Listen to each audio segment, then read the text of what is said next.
Common sense isn't so common. Now is it, Josh? We can get rid of him?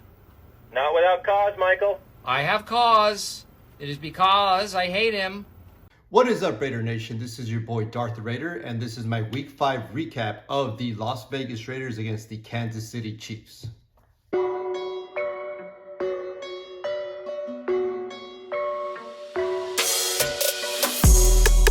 All right, guys, so the Las Vegas Raiders lose to the Kansas City Chiefs 30-29 on an actual thriller. I personally thought we were either going to get blown out or, get beat at the end of the game, but it actually came down to, one of the last few plays of the game, which is something that we really don't see, especially going against KC. Right, so let's go ahead and talk about the first half a little bit. Everything was starting out just great. So thanks to Josh Jacobs' hard style of running and a deep bomb catch from Davante Adams, we were actually up pretty early in the first half at 14. We ended up kicking a field goal thanks to Daniel Carlson. So I gotta say, guys, at one point we were up 17-0, but I have been a long time Raider and I've seen this all the time, so I didn't really get my hopes up, especially going against KC, man. These guys, his offense is just lights out with the help of, Patrick Mahomes, Kelsey, Juju Smith-Schuster, and obviously Andy Reid calling those plays. Great thing to see. Max Crosby and Chandler Jones were actually wrecking shit in the backfield, and I believe in the very third play of the game, Max Crosby actually got a sack on Patrick Mahomes. So that was great to see. I kept seeing Chandler Jones in the beginning of the game going into halftime, just absolutely getting into the backfield, just disrupting everything. So that was great to see. A huge contrast to what we were saying before, where, he didn't even show up for a couple of games. Finally, deep into, the second quarter, Mahomes and Kelsey started, getting things going. They ended up scoring a touchdown in the red zone, putting them, just kind of crawling back a little bit from that 20-7. They got the ball again, and they actually kicked the field goal late into the first half, and we actually went into halftime taking a lead of 20-10. So to start the second half, KC actually got the ball, and that straight up, they just literally just marched down the field, and Kelsey caught another touchdown, the second of the night, on that very first drive. What really pissed me off is that very first drive that we had going on, Josh McDaniels calls 3 straight shotgun pass plays. Again, common sense is not so common now, is it, Josh? We punt the ball again, KC gets it back, absolutely drive it on us again, score another touchdown, and again, Kelsey scores, getting it a lot closer to 17-20 Raiders. Keep in mind, at this point, it's 20-17 Raiders. They drive back again, and Kelsey scores a third touchdown. This is just crazy. Now they have the lead. It's 24-20 KC, and everything's just going their way. It's absolutely ridiculous. Thankfully, on the ensuing drive, we get the ball, drive down the field. Although we weren't successful with the touchdown, we did get a field goal from David Carlson.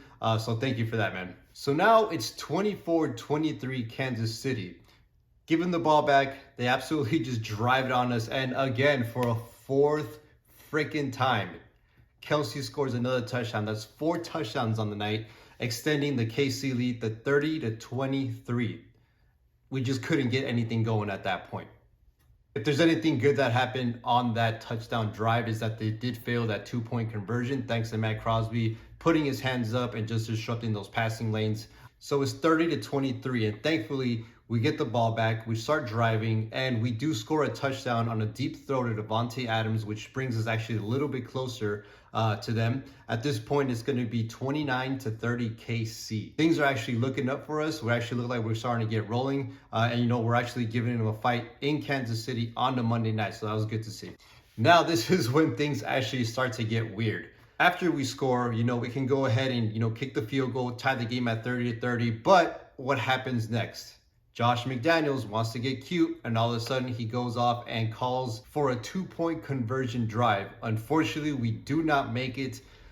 Again, common sense isn't so common now, is it, Josh? This is just ridiculous. In my opinion, you should have just kicked the field goal, take the points, make it 30-30, give it to them, and see what they can do with it. To me, it just absolutely made no sense to go ahead and, go for that. What's even more absurd is that just checking up on the lineups, I'm going to go ahead and put the picture of the formation up, is we're at the 2-yard line, right?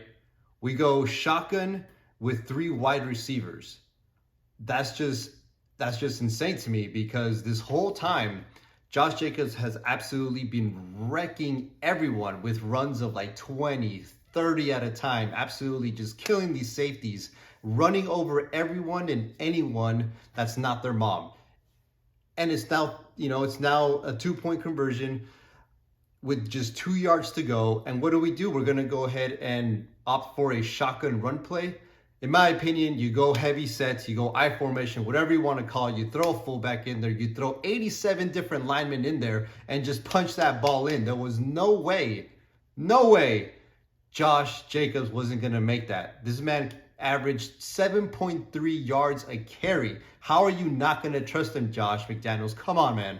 So after the failed 2-point conversion, it is now 30-29 KC. Thankfully, shout out to that defense. They actually got a stop on them by absolutely just disrupting all of Patrick Mahomes' timing. The receivers weren't even able to catch the ball. He had to throw it a little bit early. I think it hit one of the receivers in the back of the head. So we actually were able to get the ball back. They punt it back to us. We get the ball back and we start our drive with about 2 minutes and 29 seconds to go. So as we get the ball back, we start driving with a little bit of mix of Josh Jacobs, couple of catches by Hunter Renfrow to kind of keep the chains moving. Everything was good and all well. So the KC defense actually does tighten up on us on our 46-yard line. Eventually, we do get into a 3rd and 1 situation. And, normally 3rd and 1, 4th and 1 at this point of the game, you want to run the ball, get that first down, and kind of keep the chains moving. Nope. What does Josh McDaniels want to do? He's going to go ahead and just call it, call a pass play to try to, get that first down. Again, Josh Jacobs has been running the rock extremely well. There was no one that was stopping him, but for some reason, Josh McDaniels just does not trust Josh Jacobs to make these plays, which is actually infuriating, because not only did Josh Jacobs have a career high in rushing yards last week, he topped his own this week with about 156 yards rushing. This is absolutely, this guy is on a tear right now. This is incredible for him. This man needs to get paid, and paid ASAP. You guys need to pay Josh Jacobs immediately. So yeah, 3rd and 1. Devontae Adams bobbles the ball. He thought he caught it, but upon further review, it kind of just looked like while he thought he had possession of it, the ball did come a little bit loose as he was putting both of his feet down. Referees overturned the call. They originally called a complete pass. Obviously, they looked at the tape. They said it was an incomplete pass, so that kind of put us in a situation where we had to go for the 4th and 1. All right, McDaniels, it's time to start messing around. It's 4th and 1. Game's on the line. Let's just go ahead and keep it safe. Let's just run that rock over with Josh Jacobs. Keep the chains moving and just kind of keep on schedule. Nope. What do we do instead? We're just going to go ahead and call a deep pass on 4th and 1. We're just going to go for it all right now. I don't understand the thinking of this, McDaniels. This is just crazy. Again, common sense just maybe isn't so common for some people. Josh Jacobs was absolutely running the rock, like I said before, and I keep saying it again. Nobody could stop this guy. Yet, here we are calling a deep pass play. I'm sure everyone's seen it already. Devontae Adams and Hunter Renfrow line up on the left-hand side. Ball is snapped. Rush is coming straight at Derek Carr, so he has to get rid of it right away. What happens? Hunter Renfrow is supposed to run a deep out towards the outside, while Devontae Adams is supposed to run a post. Point of that is to get these both of these DBs to get mixed up, hopefully like run into each other or something like that. But it didn't happen. Hunter Renfrow absolutely just slams into Devontae Adams, making the ball incomplete, and that's ball game. Overall, guys, I mean, I'm not gonna lie to you. This is a pretty frustrating game for me. I know, some of the fans that I was talking to as well were extremely upset, just because we usually, we're usually not up to par when it comes to Kansas City and facing them. But this time, we had a chance to beat them. We had a chance to make a statement to kind of save our season in a sense before the bye and just kind of get that momentum going. But instead, here we are with the loss, going into the bye next week at 1-4. All right, with that being said, let's just go ahead and go into some of our injuries that I saw. First and foremost, Darren Waller. He was out, I think, in the second drive of the game. pulled his hammy or has a hammy issue, so he didn't participate the rest of the game. I'm not too sure what's going on with the guy. He's been having hammy issues. I'm not too sure if this is new or something that has been happening ever since training camp, because it's kind of a recurring theme. We also saw that Nate Hobb was actually hurt during the game. He did come back, but I did see a big old ball cast on him, so I know that did have some effect to him towards the end of the game. It looks like he's all right. He did bounce back, and obviously we do have this bye week, so we have about almost 15 days to recover and make sure everything's good there. And finally, Foster Moreau, he actually didn't play all game. He warmed up, and he finally just decided that he just wasn't ready. So big ups to him. I hope he recovers well, because we definitely need some. Also, shout out to our other tight end, Horsted. He actually made 4 or 5 big catches for us. So it's good to see that there is someone out there in the tight end room that's giving his all. All right, guys, we talked about the keys to the game going into KC on my last video. My first key to the game was actually controlling the trenches. We actually did a really good job. I do know Kansas City was blitzing a lot. So I did see people like Bars, people like Parham, and even some of the running backs pick up those blitzes coming in from all different sides. So big shout out to those guys that held the line. They created some holes for Josh Jacobs. They gave Derek Carr some time to throw those deep dimes over to Devontae Adams to keep this game close. My second key to the game was containing Mahomes, and I do think that we did a pretty good job of that. I did see that he did slip up a couple of times and made a couple of first downs there, but at the end of the day, this is Patrick Mahomes. There's only so much you can do, to be honest with you.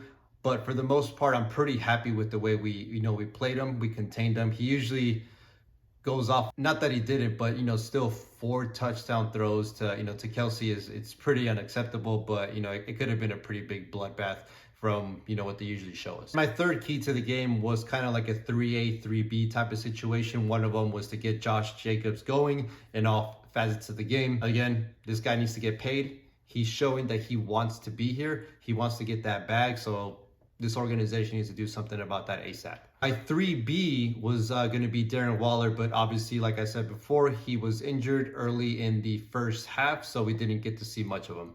All right, so for my number one stud, obviously, it's going to be Josh Jacobs. This guy had 21 carries, 154 yards, was averaging 7.3 yards per carry. He had 1 touchdown rushing. He also had 5 receptions for 39 yards, averaging about 7.8 yards per reception. This guy was absolutely everywhere. So happy that he's on our team. Probably one of the hardest workers in our team, and he's actually showing why he wants to get paid and why he deserves that paycheck.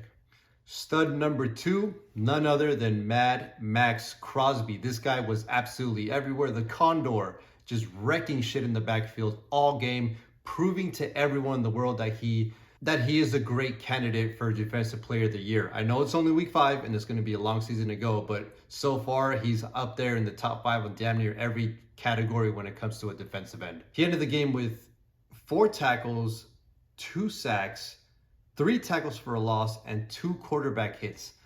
That's elite. That's elite. And my third stud is going to be our Pro Bowl linebacker, Denzel Perryman. Saw flashes damn near all game. Couple tackles for a loss. Let me go ahead and check out his stats right now.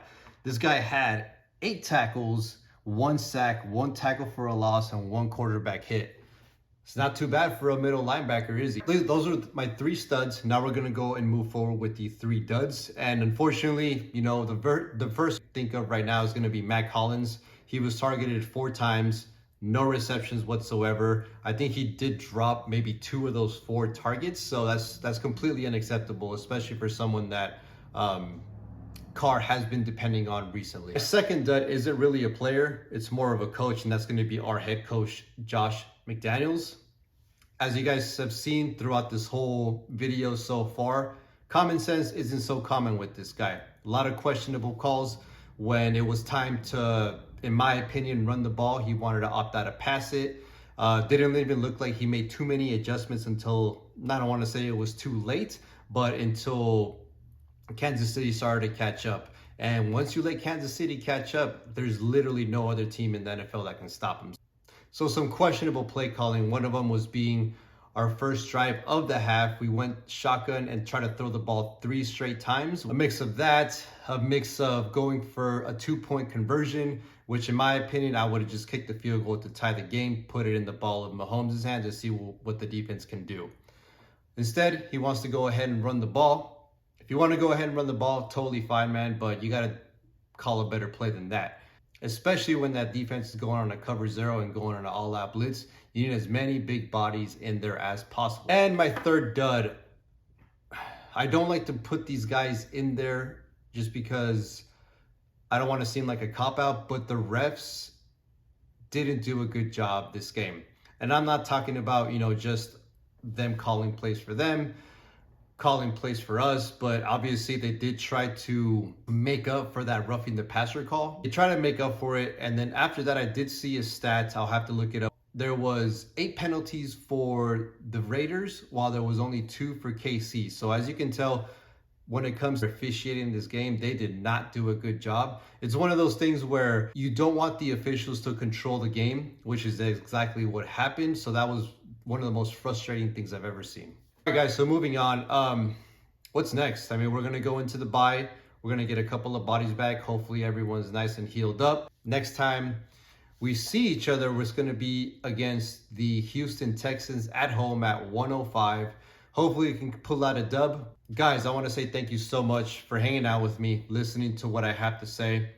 If you guys haven't subscribed, please go ahead and subscribe. Hit that like button. Send me any feedback that you guys might have for me. As of right now, I believe I have like 7 or 8 followers. I'm trying to get to 20 by the end of this month. So that's about 20 more days. Let's see if we can do it.